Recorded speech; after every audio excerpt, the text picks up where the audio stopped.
Schedule से time निकालना specially weight loss के लिए ये पॉसिबल नहीं होता है, ठीक है। तो दो तीन चीजें ही फायदा करती है। Number one, diet.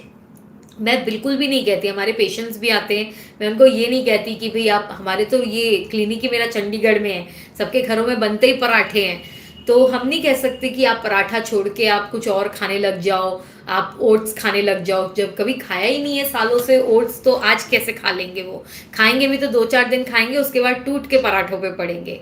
तो द थिंग इज, आपने कैलोरी कंट्रोल करनी है, चाहे आप अपनी चॉइस ऑफ फूड से कंट्रोल कर ले या फिर आप पोर्शन से कंट्रोल कर ले।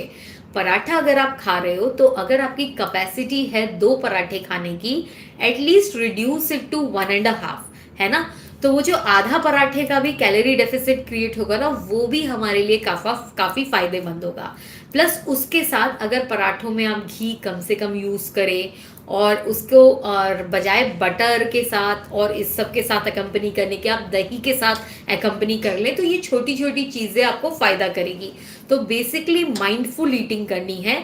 दाल राइस खा रहे हो, दाल राइस खाओ, मैं तो कभी राइस छोड़ने को नहीं कहती हूँ, और लोगों को इफेक्ट भी आता है। 1-2 दिन पहले ही वेट लॉस के लिए किसी ने आके अपना लाइव सेशन में बताया था कि उनको वेट लॉस उनके ऊपर वर्क कर रहा है, उनका वजन कम होने लग गया है।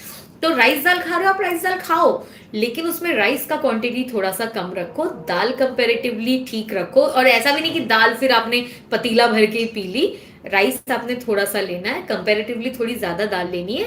एंड सैलड्स भरपूर ले लो, है ना, खीरा, ये वो, गाजर, मूली, ये सब उसको ज्यादा ले लो, उसको अच्छा सा टेस्टी बनाओ, ऊपर से नींबू वगैरह डाल के, एंड देन खाओ, तो पेट फुल भी हो जाएगा। छाछ ले सकते हो, बटर मिल्क ले सकते हो, इससे ज्यादा क्वांटिटी में कार्ब्स वगैरह नहीं अंदर जाता। तो बेसिकली लाइट जी mindful eating one thing. Secondly, exercise को कोई ऑल्टरनेटिव ही नहीं है, आपको वॉक, कुछ नहीं, आपको वॉक करना पड़ेगा। आप सुबह वॉक करो, शाम को, और मुझे लगता है कि वॉक सबसे इजिएस्ट वे ऑफ एक्सरसाइज है। हम भी वेट लॉस करते हैं, हम भी ट्राई करते हैं, मैंने भी देखा है, जब सुबह उठ के मुझे योगा करना होता है, योगा करते करते कभी कभी नींद आ जाती है। अगर मुझे सुबह उठ के मैं सोचूं कोई एक्सरसाइज करूं, कुछ दिन कर लेती हूँ, जिस दिन थके हैं उस दिन नहीं हो पाता है। बट वॉक ऐसा है ना कि आपको कुछ नहीं करना, आपको नींद में बस जूते पहन के बाहर निकल जाना है। एक बार आप निकल गए तो वो आधा घंटा कब वॉक करते करते बीत जाता है आपको पता है। आप नींद में भी वॉक कर लो, वॉक तो हो रहा है एटलीस्ट। तो सबसे इजीएस्ट वे ऑफ एक्सरसाइज या फिजिकल एक्टिविटी इज वॉकिंग, और वो सुबह शाम करना चाहिए। तो ये दो चीजें करके आप देखो, दैट्स द ओनली वे। बाकी मैं